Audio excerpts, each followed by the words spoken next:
Boa tarde. Então, nesse vídeo eu vou mostrar um exemplo aí de variável de controle, né?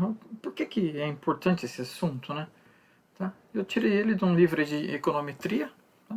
Achei ele muito legal porque ele é didático, né?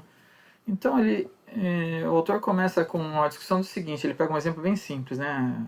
Aqui é dado aí dos Estados Unidos, né? Onde os colégios são avaliados e eles aplicam uma prova, sei lá, semelhante ao que a gente tem aqui no Brasil, e cada escola vai ter uma nota, né? Então o que acontece? Tem aquela discussão entre os diretores da escola, os professores e tal, e eles levantam a seguinte questão: será que a nota da escola está baixa, por exemplo, ou está alta, sei lá o que seja, por conta do tamanho da classe? Então aqui onde está o RAP, está aqui razão aluno por professor, que é o tamanho da classe, né? Então vamos supor, se eu tenho 10 alunos por professor, 20 alunos por professor, 30 alunos por professor, basicamente é isso, né? Então o que a gente percebe? O coeficiente que deu aqui é 2,28 negativo. Então, conforme o tamanho da classe aumenta, a nota da escola diminui. Então, assim, se a gente considerar que esse modelo está correto, qual a decisão que a gente vai tomar? Contratar mais professor, basicamente é isso, né? Então, se eu tenho um exemplo, 30 alunos por professor, ou sei lá, vamos colocar 100 alunos por professor, e eu quero diminuir essa razão, eu preciso contratar mais professor para diminuir. Vamos supor, se eu contratar um exemplo, dobrar a quantidade de professor, então de 100 alunos por professor, eu dobrando a quantidade de professor, vai cair para 50 alunos por professor. Tá? Então esse é um jeito de pensar se esse modelo estiver correto, porque se ele estiver errado, eu vou contratar professor e não vai mudar nada. Então é esse que é o drama, né? Então a gente está aqui no modelo que é de regressão, mas tentando entender o modelo causal, né? Então é essa que é a dificuldade. Quer dizer, como é que eu pulo de uma coisa que é regressão e observação para uma outra realidade que seria causalidade, né? Então, essa que é a dificuldade que a gente tem aí, às vezes, né? Às vezes não, sempre, né? Então, aí o que acontece? Discutindo um pouco mais, aí alguns professores levantam a seguinte lebre. Ele fala assim, o problema não é que a classe é grande. O problema é que a gente, sei lá, a nossa escola, por exemplo, tem muito aluno que não sabe inglês, é imigrante, é coisa do tipo, né? Então, o que ele fala? Então, vamos colocar no modelo. Então, aí que entra aquela história de controle estatístico ou controle experimental. Quer dizer, eu não consigo fazer um controle experimental porque esse dado já foi, que a prova já aconteceu e tal. E eu não consigo, assim, vou criar uma classe aí discriminando. Você fala, pô, é o pior dos mundos, né? Então, o dado já existe, quer dizer, o dado secundário existe. Então, falar, então vamos pegar e incluir essa variável no modelo. Então, aqui porcentagem aí é a porcentagem de alunos que estão aprendendo inglês ainda e tem alguma dificuldade, né? Então, de fato, se você olhar o coeficiente aqui, o 65, confirma a suspeita do professor. Quer dizer, classes que têm mais alunos aprendendo inglês têm menor nota no exame. Só que o que é interessante é o coeficiente lá, o que eu marquei de vermelho aqui, 1 em 10. Repara, ó, era 2,28, agora caiu para 1,10.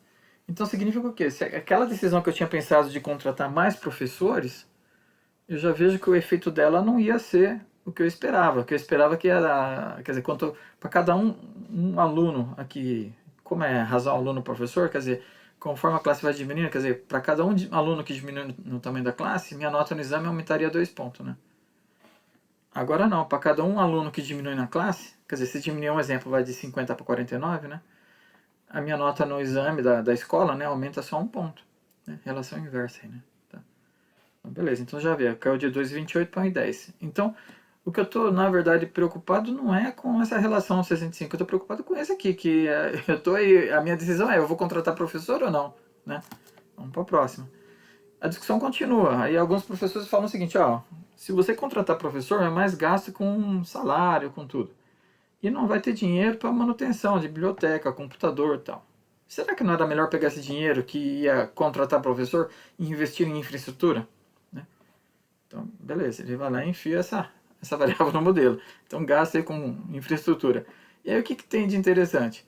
Você vê que a nota lá, o vermelhinho, agora caiu para 0,29. Né? Então, assim, a ideia de controle estatístico é essa, é tentar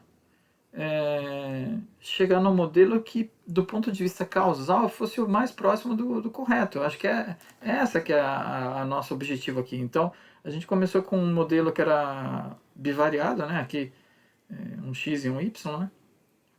Dando um coeficiente de -2. Incluiu uma variável de controle e caiu para 1,10. Negativo. Incluiu mais uma variável de controle e caiu para 0,29. Até que você pode falar, pontos. Então aqui, conforme eu aumento o gasto aqui, eu não sei a unidade que está aqui, vamos supor que fosse milhares de dólares, mas cada $1.000 que eu gasto aqui, isso aumenta a nossa nota em 3,87. Aqui para cada um aluno a menos na classe, né, entendendo que está diminuindo a quantidade de aluno porque eu contratei professor, né, a nota vai subir 0,29. Tá? Então, basicamente essa é a ideia do controle estatístico, né, eu tentar tirar essas explicações alternativas. Tá? Acho que essa é controlar essas explicações alternativas. E beleza. Acho que basicamente é isso. Então, devo incluir mais variáveis, né? Então, identifica a relação de interesse. Então, nesse exemplo que eu dei, a pergunta era: eu vou contratar mais professor ou não? Para melhorar a nota da escola, né? Então, esse foi o foco. Então, todas as outras variáveis, elas são importantes, mas ela acabou entrando como variável de controle porque o meu grande modelo aí, que eu diria que é a tese, o que eu estou querendo analisar, é essa relação, né? Tamanho da classe com a nota do exame. É isso que eu estou analisando. Essas duas também são importantes, tão importantes quanto essa. Só que ela está entrando com o status de variável de controle porque o meu foco é esse número aqui, ó. Ele era 2,20 e 8. 1,10 e 0,29. Tá? Basicamente é isso. Então, mas você vê que o jeito de modelar isso aqui, ela entra como se fosse uma variável independente igual a essa. Né? Não tem nada assim de diferente. Tá? E, bom, deixa eu voltar aqui. Use raciocínio a priori. Quais fontes potenciais mais importantes de viés de variável emitida? Né? Que seria uma ideia de causa comum, né? Que influencia tanto x quanto y. Então, aquele exemplo lá, eu tenho um dinheiro. Se eu contratar professor, eu não vou investir em computador, né? Isso os dois refletem na nota final, né? Então, tá tudo meio embolado aí, né? Bom, aqui eu coloquei tabela com os vários modelos totalmente transparentes em que o leitor possa tirar suas próprias conclusões. Então, assim, às vezes a gente roda um monte de modelo e apresenta só o resultado final. Então, para quem vai ler o artigo, se você não explicar no texto e não colocar na tabela, fica difícil entender por que aquele modelo é melhor, né? Então, nessa apresentação que eu fiz agora aqui, que é o jeito que está no livro, é interessante, porque o cara começa a contar a história, fala, eu fiz assim, inclui essa e tal. Então, fica mais plausível a explicação, né? Tá? Bom, lembrete de novo, né? Se é uma explicação alternativa para as relações, né? Podemos ir eliminando-as por meio de controle estatístico. Quer dizer, o que é controle estatístico? É incluir ela no modelo. É essa que é a jogada.